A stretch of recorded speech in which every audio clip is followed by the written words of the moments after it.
Okay, today is not gonna say. It's 2021. So SDSU is finally resuming in-person instruction after a year and a half using Zoom, which has been an awful experience. I really miss being on campus this whole time, miss being around other people, and miss being in class in person. However, now it is confirmed that the campus is reopening in fall 2021. I have to leave Irvine by the end of August, which I'm really sad about because I really love it here. But that's not my main concern. It is more about my safety as a Hong Konger. So in SDSU, as of last year, spring 2020, I would say that I am one of the few Hong Kongers attending SDSU. I might be wrong, but I never really met other Hong Kongers on campus. And there are quite a few international students from China in SDSU, which is not a problem at all. But it is more about their political views and how they view Hong Kong. So because they are considered the majority, I am pretty much outnumbered if anything happens. Last year, spring 2020, during the first 8 weeks of normalcy before Zoom zoomed into our lives, I was verbally attacked by Chinese students after they found out I am Hong Konger. Wait, let me go back one semester. So, fall 2019, I did get a lot of unpleasant stares by Chinese students, and I will admit that I made myself noticeable by wearing a Liberate Hong Kong shirt, but I was just trying to get the message out there. I do recall once I was grabbed and shoved while taking the trolley to SDSU, and the free Hong Kong pin from my backpack was gone, so they ripped it off. However, spring 2020, that's when things got a bit serious, and this mainly happened during one of my class. And to protect my professor and the class itself, I am going to change some names. So it was an Asian historical class during the third week of school when this happened.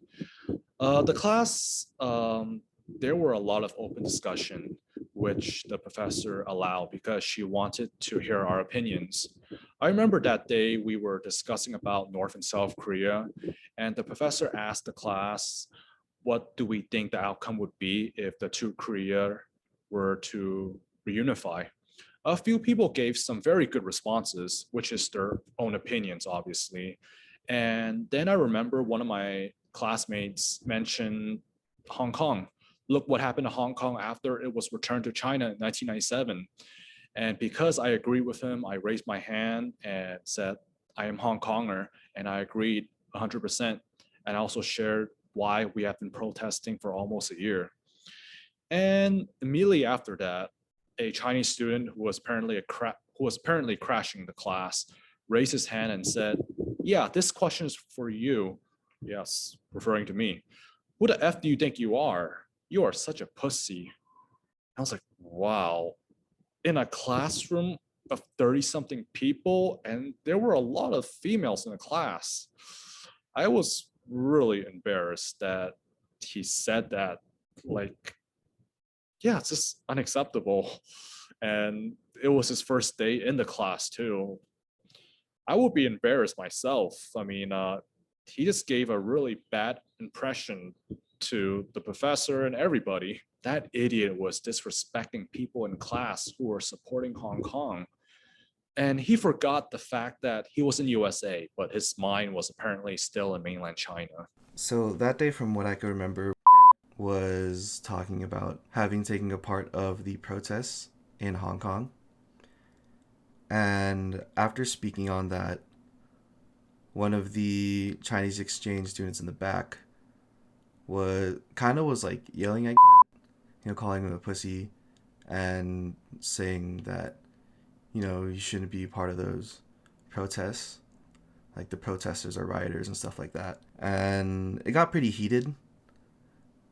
And the class was pretty shook.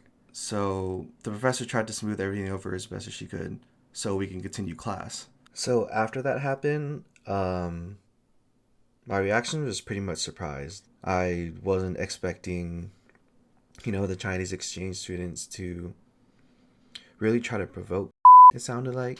And just like, the class got really tense after that. So I thought was just talking about his own experiences. So I just said that we were just people fighting for democracy against Winnie the Pooh, and that ticked them off more. And he began cursing at me, throwing profanity. I wanted to say a lot more back to him about why we are against CCP, but it wasn't going to change his brainwashed mind. And also due to the fact that the professor was trying to calm the situation. And out of respect for the professor, I decided to stop. And during the break, he just told the professor, I'm so sorry. I just love my country.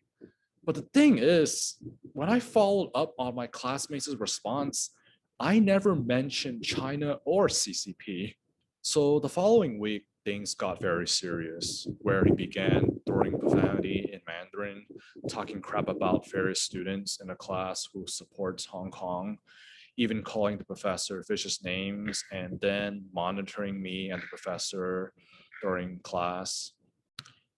Long story short, and to cut to the chase, and also to protect the professor, at the end of class, he and his two friends left the classroom and came back at least twice within a few minutes. I remember the last time he came back in, apparently claiming that he forgot his phone but left the classroom again after awfully pretending to look for it for no more than 5 seconds.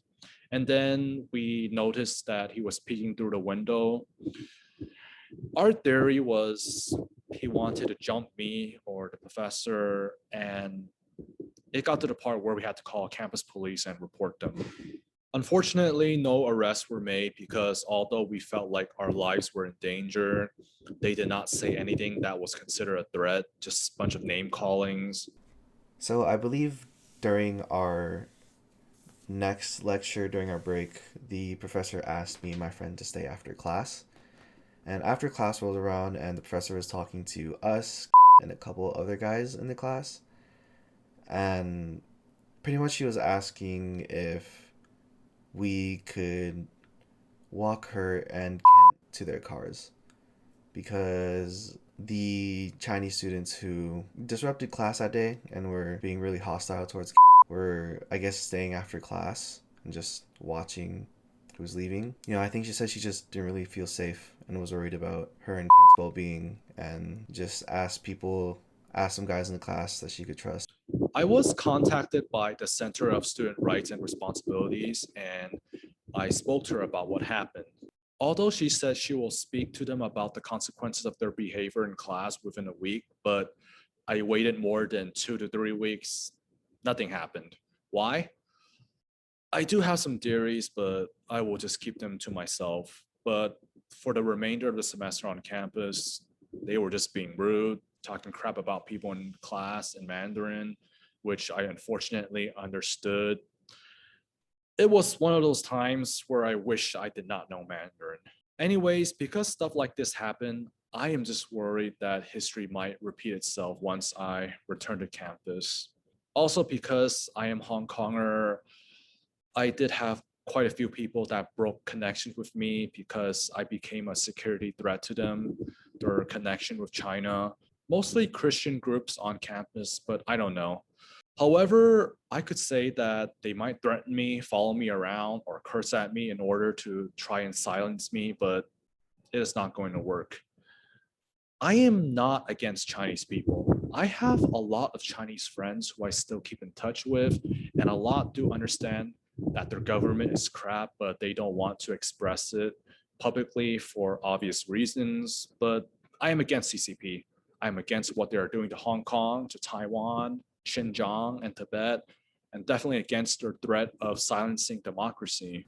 So during that incident in class, I was kind of aware of the political situation happening in Hong Kong through social media, mainly Twitter.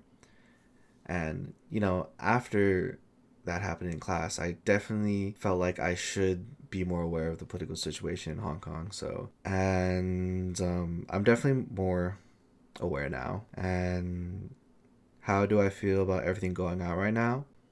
I definitely say, like, you know, I am in support of and the protesters in Hong Kong. Just because, you know, going to the Black Lives Matters protests that were happening here, in the U.S.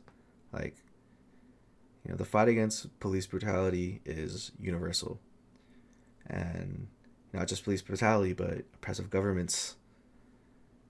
So, you know, I could definitely say I'm in support of because you can't call for liberation here if, you know, can't support liberation in other places. So yeah, this is my main concern about coming back to campus for in-person instruction.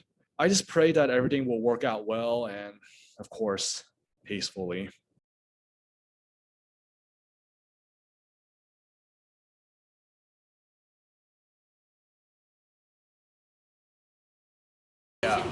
Hong Kong is part of China. It's Chinese news. Have you watched the news? Because you are not human. You What's your fucking sign? stupid pig. Freedom of speech. Alright? Don't be so silly. People won't treat you as Hongkongers. They always doesn't see matter. you Chinese. Back off! Back off! You fucking back off! Security!